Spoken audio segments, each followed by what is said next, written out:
Hey there, my name is Amy Gitchell, and I'm part of the GrowthZone marketing team. And thanks so much to Melynn Sight from Insight Communications for making this webinar possible. If you have been with us before, she is a frequent presenter and we love having her on. So welcome to Melynn. Just a little bit about me. I am a senior marketing communications specialist with GrowthZone Association Management Software. And along with many other things, I focus on research and trends in the association and chamber industries, and also generate content to provide help and guidance for everyone that works in membership-based organizations. All right, so let's see. We're going to talk quickly, going through just a few housekeeping items, so bear with me. So recording, yes, we are recording the webinar, and everyone who registered will receive a link to that recording, regardless of whether or not they attended. So it will be sent to you, hopefully in the next 24 hours via the email address that you use to register. So it will have a link to the recording, Melynn's slide deck, and any other collateral that's relevant to the presentation today. So if you keep an eye out, next 24 hours, it will land in the inbox that you use to register for the webinar. Sorry. Okay. Let's see, where are we? So hello to our customers.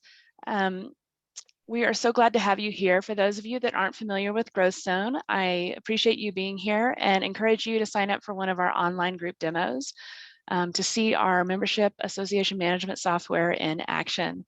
So if you go to growthzone.com, and the sign up button is right there on the homepage, and I will also try to share that link for you in the chat section as we get through the presentation today. CAE credit for those of you that are renewing or earning and working on your CAE credit as part of ASAE. Live attendees are going to receive 1 credit. We'll send those certificates via the email address that you used to register. And again, that one will also land in your inbox today or tomorrow. The certificates, excuse me, aren't going to have your name on them, and that's fine with ASAE. You'll just need to enter your name to submit it with your tracking. All right. And if you are curious about CAE, the Certified Association Executive Designation, you can find that on our website in the Knowledge Library, which I'm going to talk about in just a moment. We will try to have a Q&A session with Melynn towards the end of the webinar, and anything that we don't get to, we will send to her for her to respond. If you're communicating directly with us, well, let me put it this way. If you have questions that you would like addressed during the post-webinar part when we go through the Q&A, put those in the Q&A panel. There's also a chat section, which I'll cover in a minute, but questions should go in the Q&A panel. When we release the on-demand version of the webinar to the general public, you'll be able to find that on our knowledge library on growthzone.com. And there's tons of other helpful resources on there.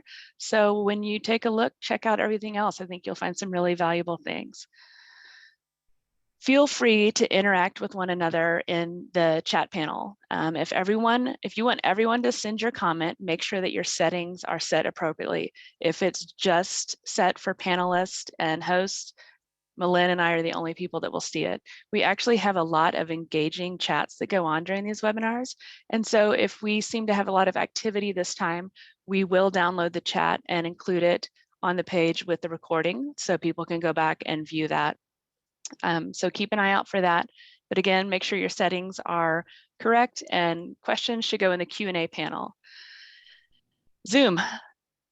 I think everyone knows how to do it. If you have questions or having problems, feel free to go into the chat panel and use the other settings. All right, we're going to move on to the reason that you are here. Melynn spent 25 years in marketing in high-tech products, and she was with Xerox and Storage Tech. After leaving corporate marketing in 2007, she leveraged that communications experience to build her own company, Insight Marketing. She works with her team. She and her team work with organizations of all types, specializing in member-based organizations. So if you have questions for her or want more information, you can find that on her website, Insight Communications, and that's just with an N, Um, all right, and we're covering value proposition today. I know everybody knows why that's important. So we're going to just hop right in and get going. And yeah, I think that covers it. So join me in welcoming Melynn Sight. Thank you, Amy. Welcome, everyone. Happy that you're here. I'm going to take myself off video so you look at this and not this.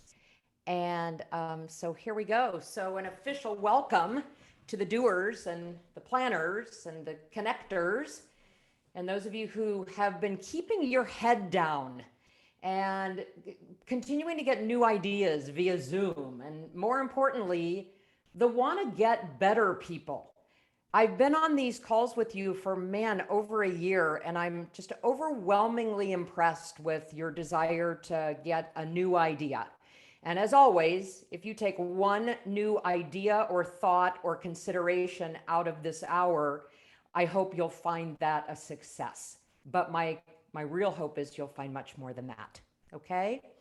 Let's not spend too much time looking back, although I'd like to think that we communicators learned a whole lot that we will do again or will never do again after the lessons we've learned from 2020.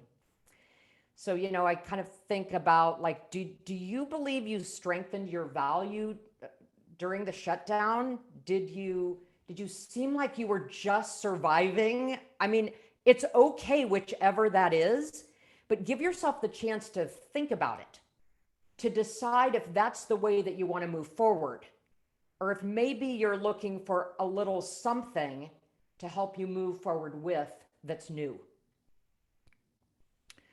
Your brand is a feeling, it's a connection. I trust that you feel connected to a brand, and that makes you compelled to act, to either buy or pay attention or read or stay connected to. So think for a minute about something that you connected with during that year of 2020 that compelled you to do something different. And there's a wide range, whether it be, something you did for yourself or your family or your home. For me, it was this organization, No Kid Hungry. The way that this organization explained what they're doing for families and that we are all part of the family, that really touched me emotionally. And that made me want to engage with their brand because I felt this connection to their philosophy. That's the power of a brand, whether it's a charitable cause or this MacBook that I'm working on, or an association who's known for something specific that makes that member feel something more successful, like they can have a little shortcut because what the success of the association, what the association helps them do. Hey, if you have something close to you in your office with your mission statement on it, go reach for it right now. And also, if you have something with your logo on it, go grab that and just put it right next to where you are, wherever you are right now. Let's start with a few examples of brands that we all know well and some of us love. First, an easy one, and that's Apple. And we can all relate to it. So you think about this Apple and you think of something.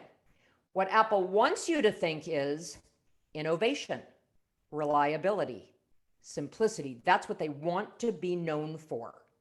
But it's a very different thought process to appeal to the outside world. It's one thing to want to be something, but you can't just tell other people to be it. So the words they use, the imagery they use when they talk to their customer and their prospects, that's very different. That is your value proposition.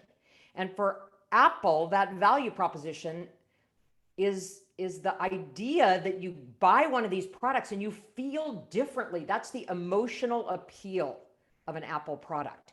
Very different from the mission. The mission is the claim.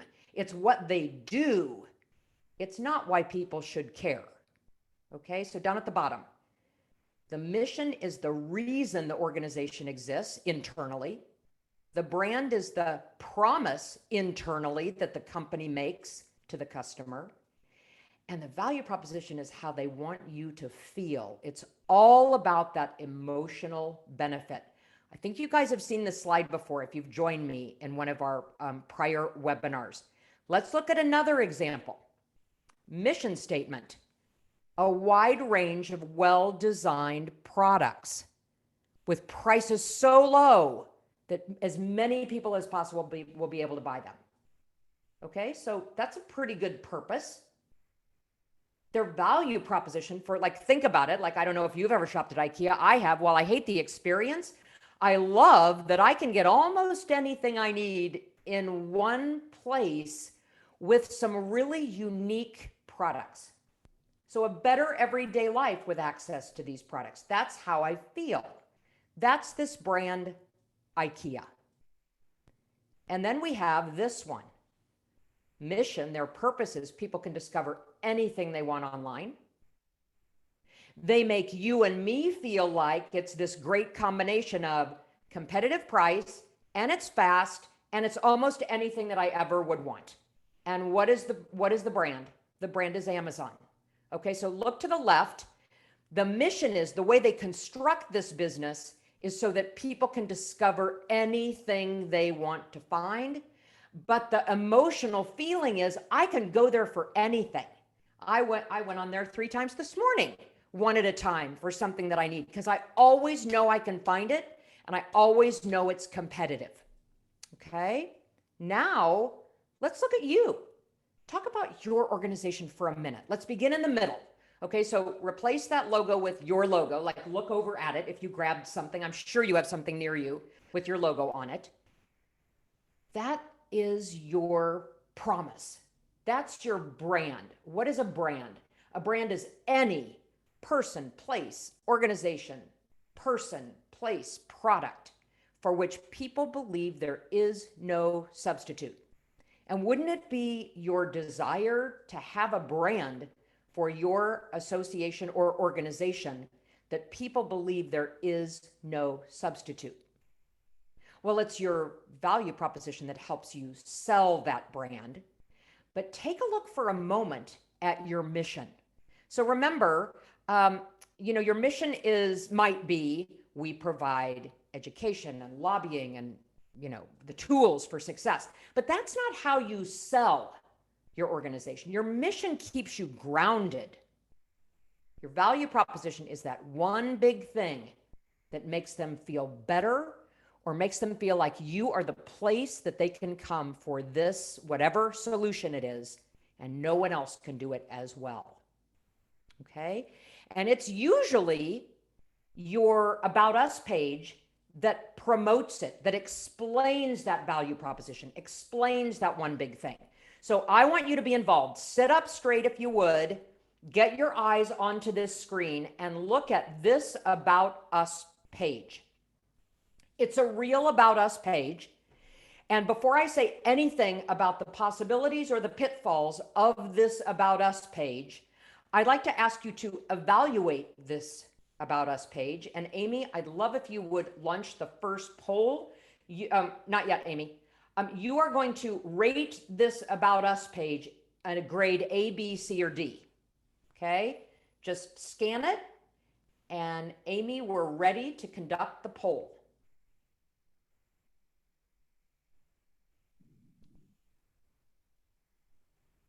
The poll is in progress. Just answer the first question. I'm not quite sure what's going on, but it looks like they're both going. No worries. So, yeah, I see a lot of you say it's about a C, kind of a CD area.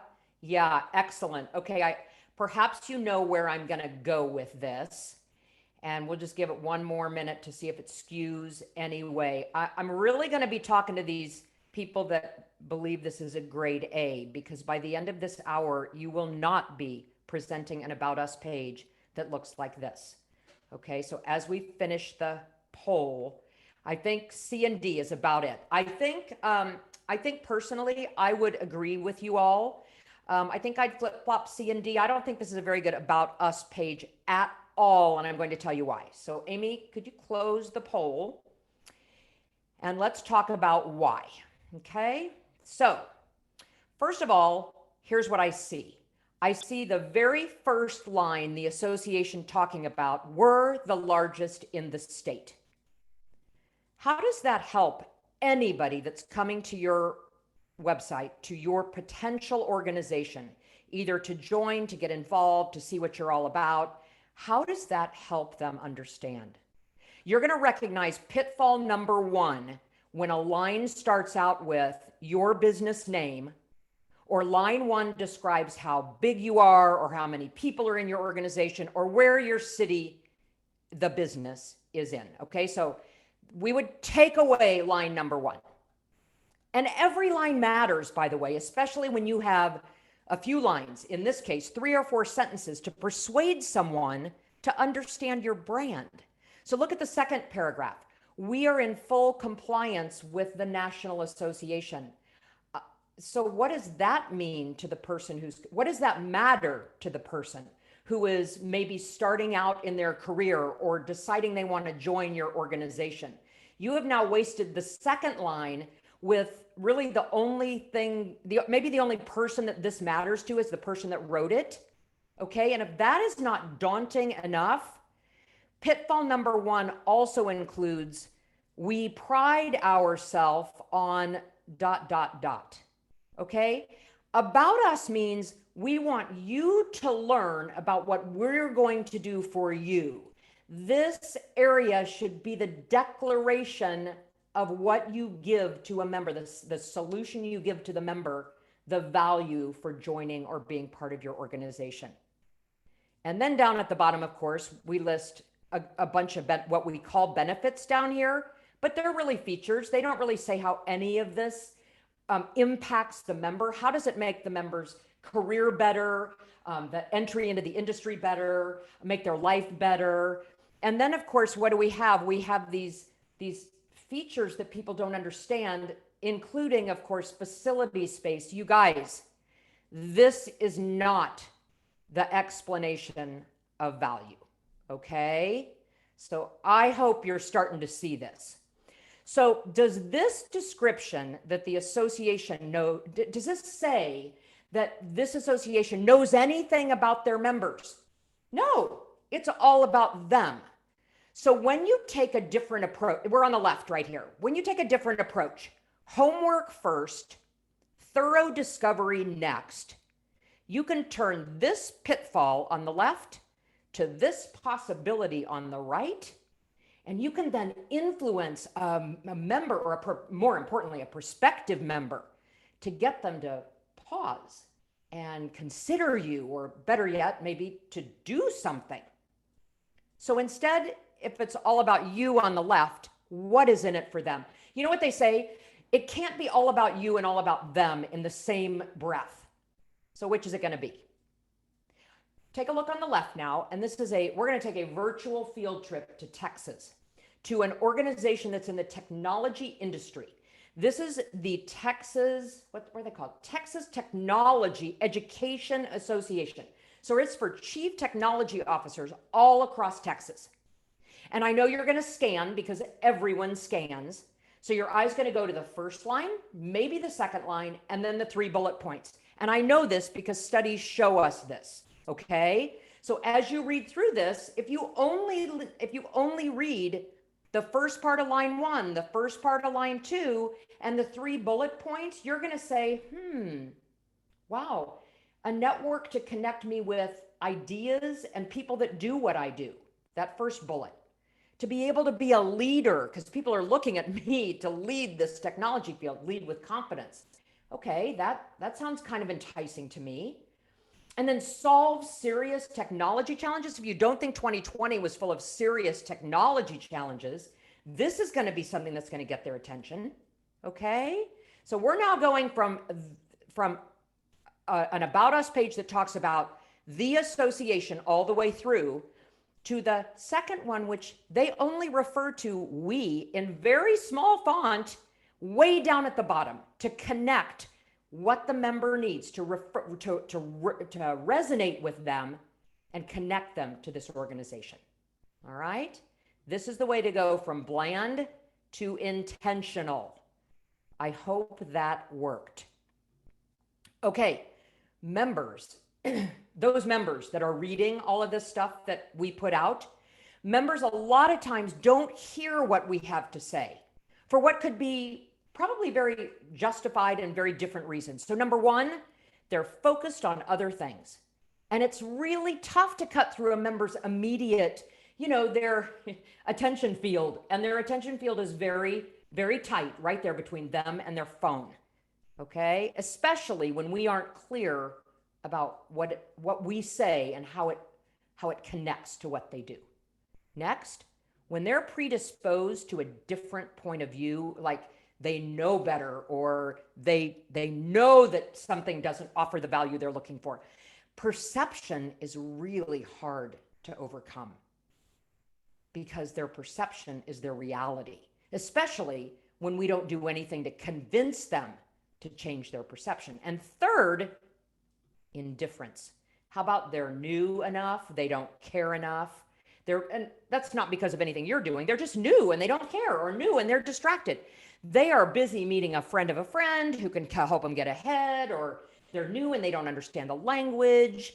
And I think we all could agree indifference is extremely hard to break into. So whatever is the imbalance, that is what's standing in the way of them buying into your solution. That's why a strong brand is so important. So that when they get that email, that name means something to them. So when they see something with a request come through, that logo means something to them. Okay? So that you'll be their first thought when they think of, I need help with X, for that one thing that they can't get anywhere else. Okay? I suppose that winning over one of these distracted or indifferent members would make any of us feel pretty good. And you can do this. So, welcome to the possibilities and the pitfalls. That's what today's all about. It's about the possibilities, what comes out of this process that you might be thinking about, but you might not be thinking about. And also what to watch out for, because there are a few big pitfalls that can get in your way. So let's get them out there. People enter into a value proposition project, this initiative to discover and declare their value proposition with their own expectations. They want to do it because their strategic plan says so. They want to do it because the board believes there's trouble with communications. There's trouble getting people's attention. Okay? I want to get a few things firm in your mind so that you can really look at the way that you communicate your value with your eyes wide open. Okay? So pitfalls like the unexpected dangers, this is what can go wrong. All right? I'm going to talk you through it, but if you decide to read that book, Breakthrough Value, every part of this process is in that book. Okay? All right. 3 pitfalls. Pitfall number 1, a value proposition is not about you. It's a major pitfall because traditional business does it this way, right here, this list that you see right here. So perhaps that's what's in your head about how you should create and discover a value proposition. Go to Google, find out 5 steps, follow the 5 steps, and put it out there. Build it and they will come. Don't worry about solving their problem. Just figure out what you do well. Like figure out what your product offers. Like figure out what makes you valuable. How can it be relevant to them if a value proposition starts with you? It's called a member value proposition. And so the association doesn't get to dictate it. You have to discover it. So Google, I am so sorry. I respectfully disagree with your approach. I know you can, I know this. You cannot sell something to someone when all you do is talk about yourself. If you cannot connect the dots between what somebody needs and what you do well, you will not make the sale. So Google, we need to regroup. And so I'm going to ask all of you on this call, there's a bunch of you on this call, do not go to Google to figure this out. Okay? Because if you want to be relevant, if you want to set yourself apart, you have to do something they really, really need that you do really, really well so that you are credible. Something that you do better than anybody else, or at least something very different that is really important to them. This is the path to a unique member value proposition, and it starts with them. Step one always starts with them. Pitfall number 2. If you develop this value proposition starting with them, you're going to persuade more of them to do what you want them to do. And that includes even prospects to join you. It's not your volunteer or your board or your promoter's value proposition. It's for your members who don't know any better. Okay, remember those distracted and indifferent ones. So if you want to build this member value proposition, start by putting the right people in the room. And remember, it's not a leader or a board of directors value proposition. Okay, here comes the pitfall. You can have the best combination of people in the room and hit a brick wall. And let me tell you why. I'm going to tell you a story about an influential association in the Midwest that went through this process of discovering a value proposition. And after a full day of work with a group of people that we'll talk about next, association president, executive director, or CEO, and I had to say to Steve, Steve, have you ever heard the quote by Anais Nin that says, most time we don't see the world as it is. We see the world as we are. So even after a full day workshop with uninvolved members, Steve thought advocacy was what people should value. Those members in the room, there were 25 of them in the room. This is what they need most from their association. Pitfall number 2 is if I can persuade you and your president or your chair that it's not about you or your services or the things that you do well or your great people, you will be closer to discovering your value proposition, which is something you already do very well. You just may not be thinking about it that way. Okay? So who should be in the room to discover this new value? Well, no matter how big, no matter how small is your organization, you need 15 or 20 people in the room. Your quote unquote insider group is going to be pretty small, influential, but pretty small. And those insiders, influential insiders, include the chief staff executive and your key communications person. And internally, you might choose another staff member or two that you believe really needs to hear what members are thinking, because there is nothing more valuable than hearing what members are thinking. So, chief staff and key staff, and then seats for your association president or chair, whoever that is, and maybe your incoming chair as well, because they might be the one that's launching this new message. So that's 6 people or so in that room where you discovered this value. Now, what about the members? It's about 10 or 12 members of diverse groups within your organization. So they can't be like 16 new members. They can't be 10 business owners and 1 young professional. It needs to be a diversity of members that you really believe are important to your future. Okay, so they need to be from your target audience. And if you're not familiar with the target audience idea, there's a blog and a graphic that I've talked about before when I've been on webinars here, but here it is again. And this is how you can figure out and learn how to choose your really important member segments. And again, that's not meant to leave anybody out, but you will find that if you choose 3 or 4 target member groups, you're going to be able to appeal to a much wider group of people around them. Okay? Pitfall number 3. It is the job of the association to do the work to discover the value proposition. Not to decide or not to declare or not to dictate, but to discover the one big reason that your members are better off with you than without you. Okay? So I urge every one of you to get over this pitfall, avoid this I didn't mean get over it. Avoid this pitfall of talking in generic and diluted words. A communication that looks like this. It is a real live notice on a member resources page. I pulled it about a month ago off of a association website. Here's why it's a pitfall. First, Members don't care how challenging last year was for you. Do you agree? Give me a thumbs up if you agree with that, because that is true. They are worried about how challenging last year was for them. Okay? I'm not going to say anything more about that.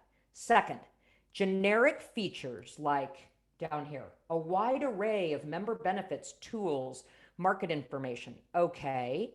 Discount programs. Do you suppose that's really what this association wants to be known for? If these are generic description of features alone, like these, what does it help them do? Like this is all that the association offers. It's not about what the member will be if they take advantage of them. It's not how much better a member will feel. It's not about setting up a better future for the member if they take advantage of your benefits and tools and market information. Does this make sense?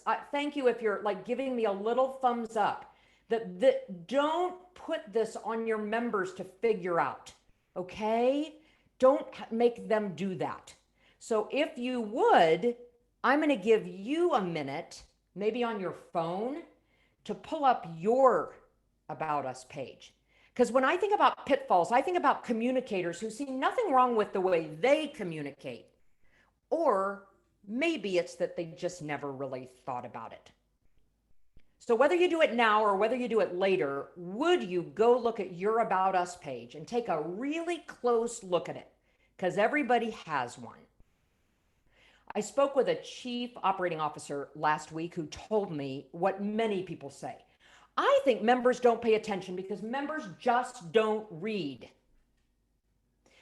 So when we think of pitfalls to member value, this is just a reality check. It's just a question.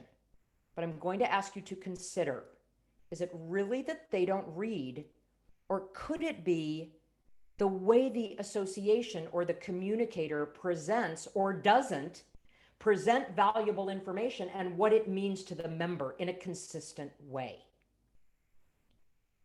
Okay, this is not to criticize, it's meant to open eyes. Let's discover how to get better together. So if you're looking at your About Us page, what follows is a few questions. So you can ask yourself these questions either now or later. You'll have the handout when you look at your own About Us page. So here goes. Our About Us page talks more about us than it does about them. Think about if that's a yes or a no. Our About Us page relays generic claims like your membership gives you a wide array of benefits, tools, information, and discounts. Just generic claims and doesn't say what it means to the member. Our About Us page includes, we've been here for 10 years or 100 years or however many, or we are the largest association in that city or county. Okay, if so, you have hit some pitfalls that indicate that you could do something much different to get their attention. Okay? 3 pitfalls, and now how about 3 possibilities? So let's take a breath. Whew, and look at these brands. Apple, they're known for innovation. IKEA, things for real people. And Amazon, get anything most of the time tomorrow. And then 3 more brands we talked about last time on this webinar. Slack, who, by the way, these 3 brands right here, they adjusted their value message in a crisis and innovated during the crisis. And I would like to also mention that they thrived as a result of the crisis. So now think about yours. Think about your logo. What did they think of when they look at your logo? A strong value proposition. It's going to do something nothing else can do the way nothing else can help them understand what your association does for them. Simple, clear. When you all agree on that message of value, your business approach will change. You will talk differently and act differently and plan differently. And you will innovate when the next crisis hits. You'll know because you know what your foundation is, and you'll pivot to make sure you still deliver on it, but in a different way. Okay? Let's look at an actual example. I'd like you to meet Mennonite Health Services. This is an association for executives, like CEOs and executives from nursing homes and rehab centers, but they're all faith-based, okay? You don't need to know what the association is. It's an association that is member-based, and they discovered their value proposition 2 years ago when in a strategic planning session, someone stood up and said this: the problem is we don't know ourselves well enough to explain who we are. How do we expect members to know us? So the emotional benefits they discovered is what you see here. A network where these faith-based individuals can collaborate, shared values in their faith, and business principles that are proven, but they have a faith-based approach. And during the shutdown, this organization used these 3 elements, and they were the foundation of how they pivoted from live gatherings and mentoring sessions and all the ways that they provide value to doing that during the pandemic, because you know what happened with nursing homes during the pandemic. Okay? So this message, the possibility in this message is that it keeps somebody focused and keeps members focused on what to rely on the organization for. How about one more? I want you to meet Tricia. She's the CEO of a small association in Delaware. And their organization just recently finished their value proposition. She knew they needed to reposition their association after 2020. She knew leadership was part of that decision, and she would never get it done without the board's involvement. Here's Tricia's logic and how she presented the idea to her board. Back, as you know, 2020 was quite a unprecedented year, and threw a lot of us and our members into quite a spiral and a new way of doing things, to which they began to question the relevancy of systems that they took for granted and just always had there for them. And one of those was their membership in an association. And listening to our members with these concerns, just looking at the sudden changes where we leaps and bounds, we were now 3 to 5 years ahead of where we were technologically, knew that we needed to reevaluate the association, what our relevancy was, what our purpose was, what we provided to our members, and looking ahead and understanding that things would continue to change. I approached our board and asked them to take a step with me and the staff in researching, a value proposition and what we do best for our members, so that we can move forward and continue that.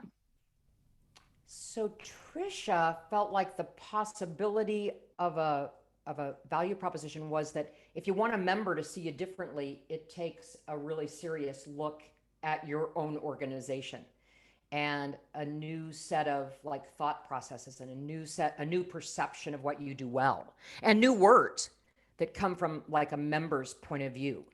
So SCORE just finished their value proposition, and now they are onto a strategic plan that's going to help make sure that what they say they do well, that they do very well and continue to improve on it. And a brief reveal, because I'm sure you're wondering what they did settle on as the emotional benefits that are part of their value proposition. It was 3 words, and it was about how to be the best possible professional in their competitive markets. And so this value proposition is all about being confident, credible, and current, and a message that talks about that. So possibility number 3 comes from these workshops that you would do if you were to take on one of these projects. So it's about seeing yourself differently. So Tricia jumped into this with all she had, and she knew that if you want to be seen differently, if you want to see yourself differently, you can't be afraid. You have to be ready to listen and recognize what members think about you and work intentionally to change some perceptions. So for this organization, it was a new way to say, why should we pay attention to this association? And they got this return on their investment because of four important reasons. Number one, the feedback was honest and relevant.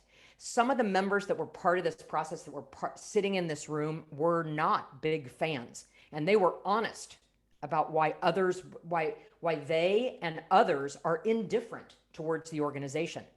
And you know what? That was the biggest gift to the process, because the team had to work even harder to discover a message that wins over these unhappy and maybe uneducated members. They have to relate to them about something that really matters to them.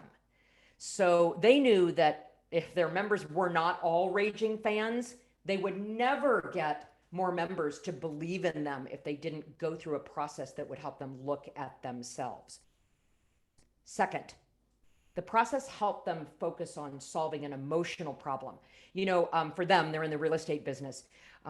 Business owners, the brokers, have different worries than a new member does, a new person in the business, or a high producer. So if you have several of those kind of people in the room and in your head, you're going to be able to help find one common solution, like a common emotional solution that appeals to all of those audiences. Okay? For them, the emotional solution was professionalism on all sides of the transaction. So it wasn't just, we need to be more professional. It was, when I interact with somebody else, I want professionalism for the transaction. So think about it. That's a problem for a business owner who has a lot of untrained people working for them. But professionalism is also important to somebody who's just starting out. And for this group, professionalism was clearly, throughout this process, it kind of bubbled up as the biggest issue facing each of these three groups of members. Third was leaving what you think you do really well outside the door, and be objective about what you do well that answers what members need most. So members will tell you if you say you're good at something, but you're really not. And an even better gift to this process is that if you're good at something, they might say, I'd never realized that. I need to look a little further. So there's a lot of benefits coming from leaving your ego at the door and letting the process help you determine what you're really, really good at. And there are things that you are really, really good at, you will find. And it's extremely inspiring.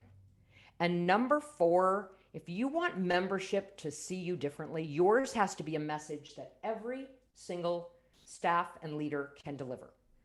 And that means, like, from the person answering the phone to the incoming president to everyone that interacts with members, they are all the courier for your value proposition. So these are 4 things to consider that make it a possibility that your organization will have like a different look. Your brand will take on a whole new meaning. Okay. And by the way, it will turn your assumption that members don't read into an audience that sees that you are really valuable for something. Okay. So a good place to start is how members see you today and how members see your brand today. So it starts with 2 things, 2 words right there. The first is, when you divest of what you think makes you so good, you're going to take a fresh look at yourself from somebody else's eyes, the very important member eyes. And second, diagnose your association by a few things that you might not think about very often. So how about I ask you about a few things, and maybe we're going to do one more poll before we finish. A few questions that's going to help you decide like what you might do next. Question number 1. We know and we talk about the one emotional benefit that we deliver to our members, like peace of mind or protection or be more credible. We have that and we talk about that. So think about if you do that or if you don't do that. Next, if we ask 10 board members why our association is a valuable place to belong, everyone would answer the same. What do you think? And now we're going to put a poll up because I would really like you all, you 235 people who are on this call, I would like to know if you are very clear about the one big reason that your members are better with you than without you. Amy, would you launch the poll? We are in progress.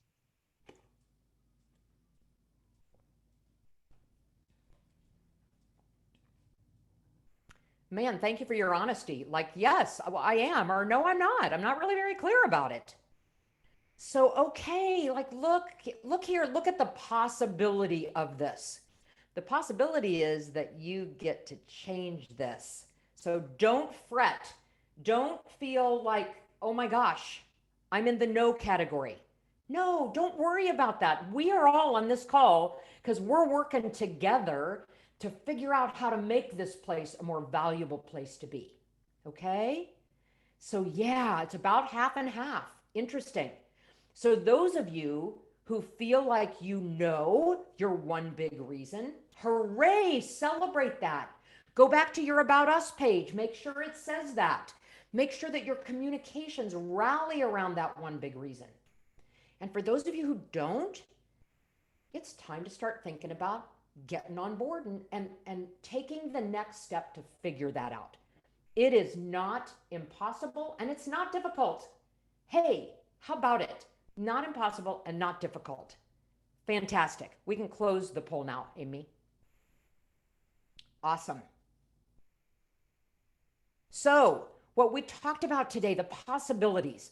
What could be better, both operationally and strategically? And the pitfalls, like the unexpected things, the unexpected barriers, the things that can go wrong. So first, how about the pitfalls? 3 pitfalls. When it's more about you than them. When the leaders try to dictate what a member should think is important.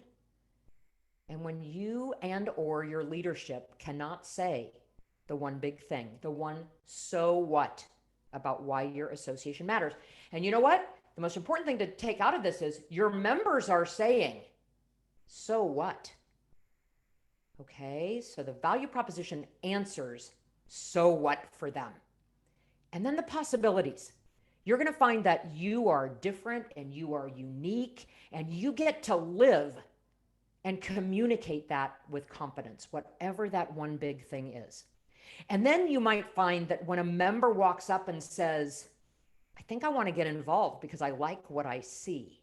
I'll never forget, I was at a conference working with an association. Someone walked up to me and said, I think I want to get involved and I just want you to know what we did. She was part of, this young professional group, not a leader, not a volunteer, just a young professional. I think I want to get involved because I see potential in this. And then the biggest of all, when your association sees itself and operates differently with a new, like a united focus and a new inspiration. So I'm going to pause and say what's standing in the way and what's stopping you from taking advantage of all of these possibilities.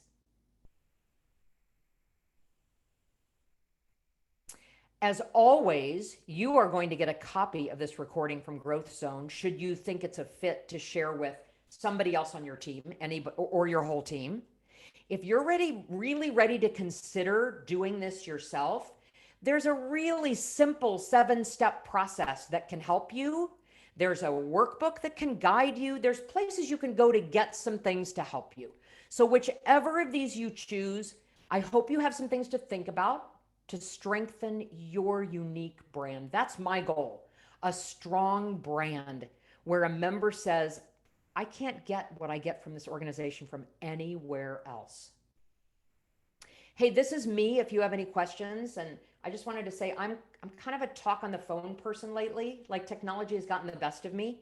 So feel free to call if you just want to discuss, or you just want to feel like what's the first step to taking this big significant initiative. So before I go, there is this song, and I was going to play it, but I want to leave time for some Q&As. Before I go there, this song is called The Bones. I'm a country fan, and it's a song by Maren Morris. And it makes me think of what a strong brand does for an organization. And the words go like this. You may know it. It goes like this. When there ain't a crack in the foundation, I know any storm we're facing will blow right over while we stay put. The house don't fall when the bones are good. So remember, they are watching you all the time. And the really good stuff is knowing yourself and not just saying anything, but uniting around something that you can deliver on with confidence throughout your communications for all your leaders and staff to share. And with that, I am open to your feedback and open to questions. And Amy, I think we even have, 9 minutes left or 6 minutes left or whatever it is. So I'm going to come off of this and I'm going to come back on the line and say hi. All right. Well, we do have some great questions. And again, if you have a question and we don't happen to get to it, I will be sending those to Melynn and she will follow up. So the first question, Melynn, is what if your association's one big thing they are known for is not part of membership's benefits and it's difficult to incorporate it into membership? Oh my gosh, this is a great question. That case study that I showed you, Mennonite Health Services, they have a health plan. That's what they're known for, is a health plan. And they had a really important conversation about whether the health plan should be part of their value proposition. They decided no. And they decided they needed to focus on the results of everything that was involved in being part of this organization. So no, you don't have to worry about whatever is the main thing. When you go through this process, you're going to find that members might have needs outside of that one big thing. And you really got to work to find those. You can do it. You can do it. All right. Next question. How do you communicate value if half of your members are really interested in networking only, and the other half really need your advocacy, leadership, and influence? Well, first of all, I'm going to encourage you not to assume that's what your members want. Part of the value proposition is really getting the words of the perspective of members. So go back and verify that. I'll never forget one of the first value propositions that I ever conducted with an organization many, many years ago. This is how it went. It was combining two really important things. People when you need us, technology when you don't. So it's an art. You can pull together two very, not contradictory, but two very sparse, different ideas. You just need to work a little harder. So yes, you can do that, but you need to figure out the way a member is going to feel when they take advantage of either of those services. And that's your emotional solution.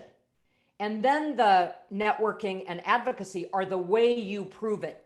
So you focus on the benefit of those two things, and then you prove it through the two things that you present to them that you do so well.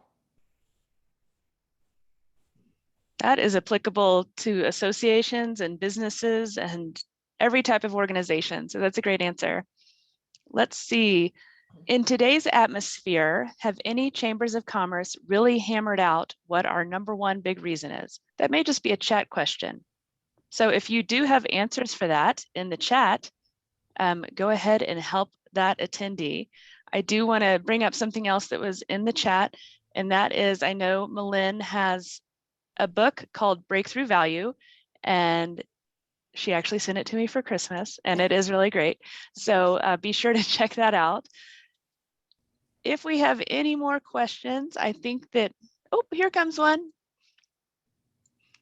Do you have any tips for helping members to feel the value and also be part of the value, like the collective knowledge of the community, as opposed to just reading the value proposition and not feeling it or experiencing it?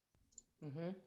So I'm going to step back and say that the person who asked the question about, we really believe that our value is in networking and advocacy.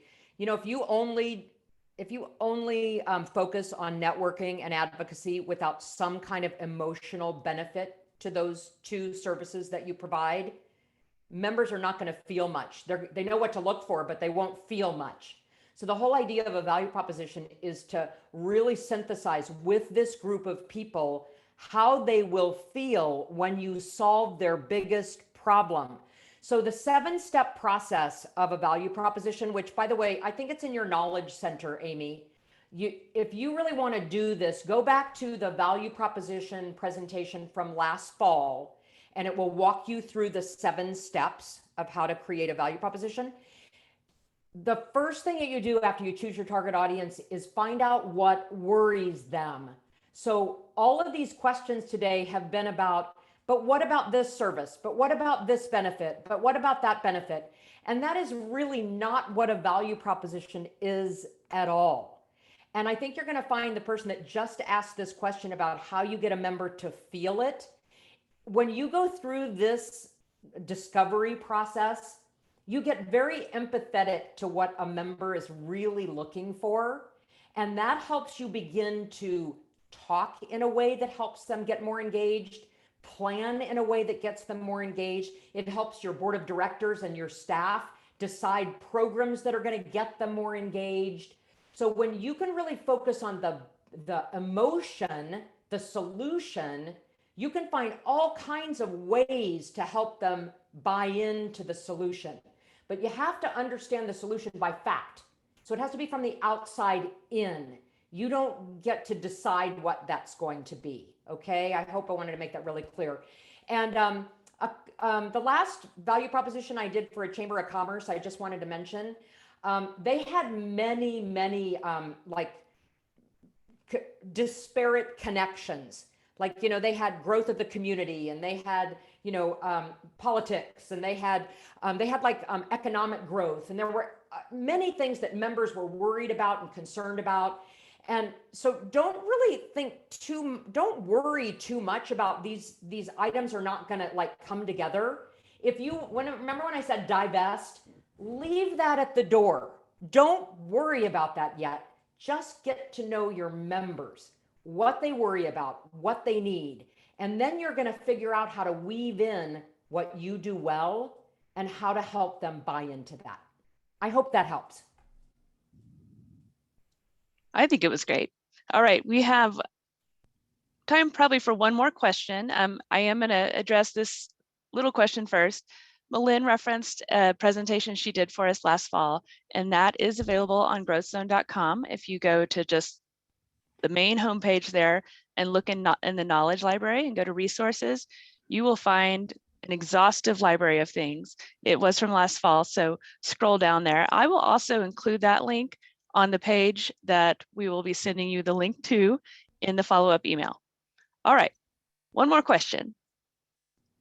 What if, based on research, you find out your members want different things, such as academia versus industry, students versus professionals, and it's hard to narrow down on one big thing?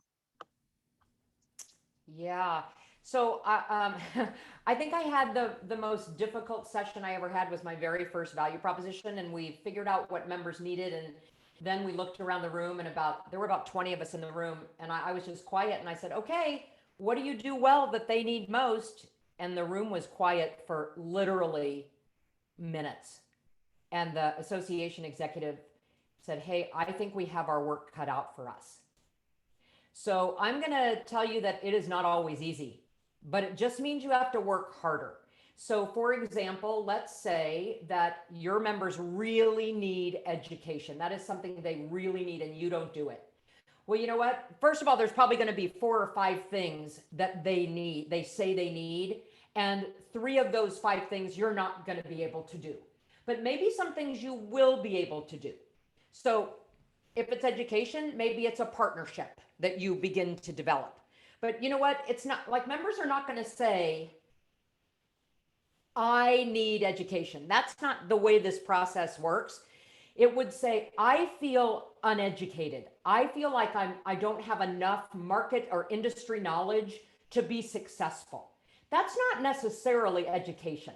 That can be industry knowledge, that can be economic information, that can be a whole range of solutions. Okay, so I just want to just make sure that you know that you're not stuck.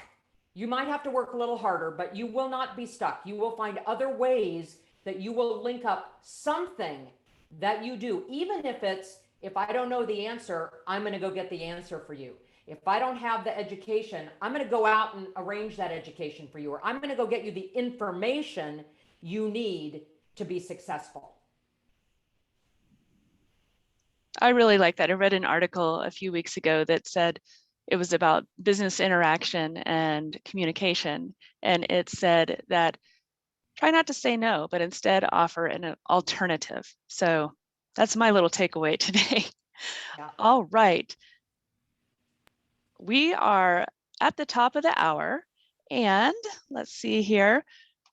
I'm just going to touch base real quick and go over a few more things.